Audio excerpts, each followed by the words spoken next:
Welcome to my channel, Sonia Unapologetic. My name is Sonia, or welcome back if you've been here before. I'm going to jump straight into this conversation. I became aware of a filmmaker who made a series that's on Tubi, and it's about the Shanquella Robinson tragedy. If you guys don't know about the story, you can Google it and just find out what's going on. But the family did not authorize this series, and they are calling for Tubi to remove the episode and for the filmmaker to remove the episode from all other streaming platforms. So I have not watched this series. I became aware of it from other content creators, and they covered it extensively, so we do not have to watch it. I can imagine that it's opening wounds for the family and that they are still trying to heal and they never got justice. So I guess you guys are wondering, if I did not watch the episode, how is it that I'm doing a video about it or just having a discussion? Well, this discussion is not about that filmmaker. It's not about that series with the Shanquella Robinson episode. It's about Tubi. And I know that my opinion is unpopular because the narrative about Tubi is that it's this platform with all horrible movies, the Tubi movies that people are doing parodies about on TikTok. And I've heard the two content creators that I've watched their videos about this outrage because of the series with the Shanquella Robinson episode. They talked about, we need to boycott Tubi as Black people. Tubi, they put out all of these types of movies. They put out these trash movies. So Black people, we need to boycott these Tubi movies. And I know that the narrative is, and the perception is, that Tubi is creating these movies and these shows when Tubi does not create most of their content. Tubi is just a platform. They're owned by Fox. At this point, they have 33 million active users. They have over 50,000 titles, and they just recently started doing Tubi originals in 2021. But before that, it was just a platform. A lot of these movies that are on Tubi, they're also on Amazon Prime as well. But if they're bad, really bad movies, or they're considered unwatchable to everyone, everyone has coined those movies a Tubi movie. And I am a filmmaker, and I am definitely for independent Black filmmakers, independent filmmakers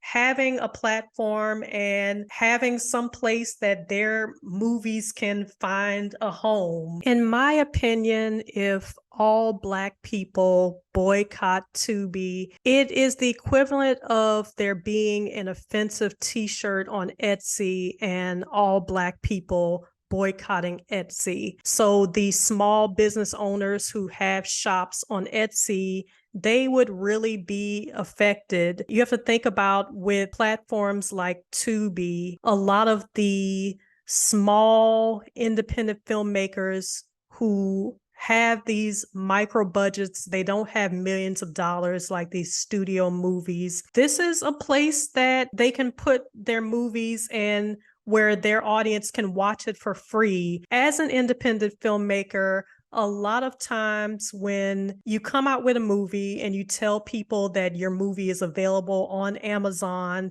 and if it's $1.99 to $3.99 for people to rent it, a lot of times people will say, no, I'm good. When I came out with my short films, Desperate Chocolate 1 and 2, it initially was on a platform called IndieFlix. And I talked to several people and let them know they can watch my movie on IndieFlix for $5 was the subscription fee, but also it was a free trial as well. So they could have watched my movie with a free trial and then ended the subscription, but a lot of people would not pay the $5. A lot of times, if you're not a film that has famous people in your film, or it's just not something backed by a studio, a lot of people don't see the value. So there's this coin term Tubi movie, and it is indicative of anything with very low quality. And I just want to change that narrative, because you can support so many filmmakers starting out, or just so many filmmakers who don't have the opportunity to have their films on Netflix or on HBO. They have a home on Tubi. I have lots of friends who they have quality films on Tubi. Cruel Ambition by Marvin Dijon, Reflections by Deanna Chandler, Jericho by Brandon and Sakita Lewis. I'm going to put that in the description box. And I want to change the narrative of what a Tubi movie is. I know that many times Black people talk about we need to tell our own stories. Well, this is how we start telling our own stories. Issa Rae was not able to start and knock on the door of HBO and get a chance. She had to start at the bottom. She had to start with people watching her web series on YouTube, and with all of the support, that's how now she's where she is right now. I do understand that if you feel like a filmmaker just did not try at all, and you feel like this is an unwatchable product, then I understand there are many other titles on Tubi and just many other ways that you can support independent filmmakers who are providing content that you like to watch. But I just don't want everything to be like the baby thrown out with the bathwater. I don't want it to be one of those situations because,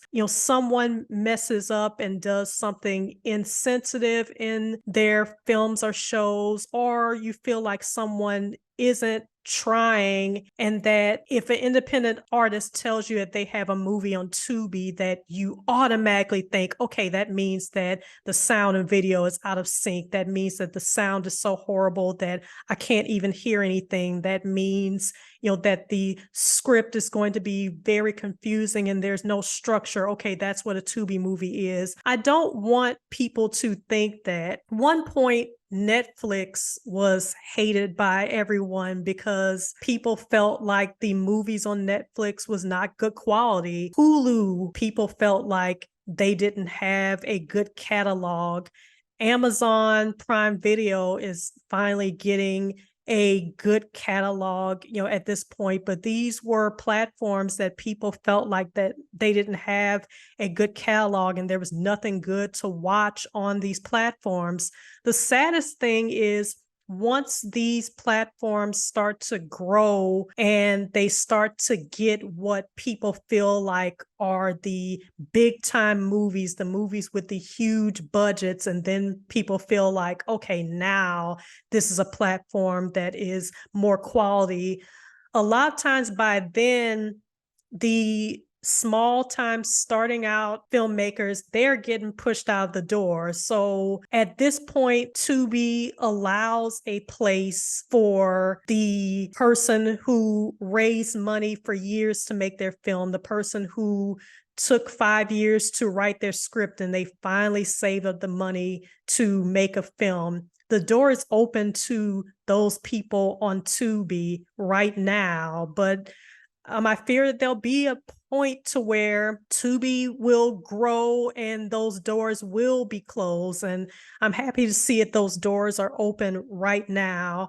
I feel like the attention should be given to the quality films out there. Even with low budgets, filmmakers can definitely provide the best quality within the constraints of their resources. That's definitely my advice to filmmakers, and to continue to grow. Even if you don't have a budget at all and you have to do it yourself, do the studying to learn what you need to do for editing, learn what you need to do to make sure that your sound is as good as it could be. Read other screenplays, some of the great screenplays and these movies that you grew up watching. You can find those screenplays online and read those screenplays so you can get a good feel for structure and just to make sure that you're providing the best product that you can provide. And also, I ask for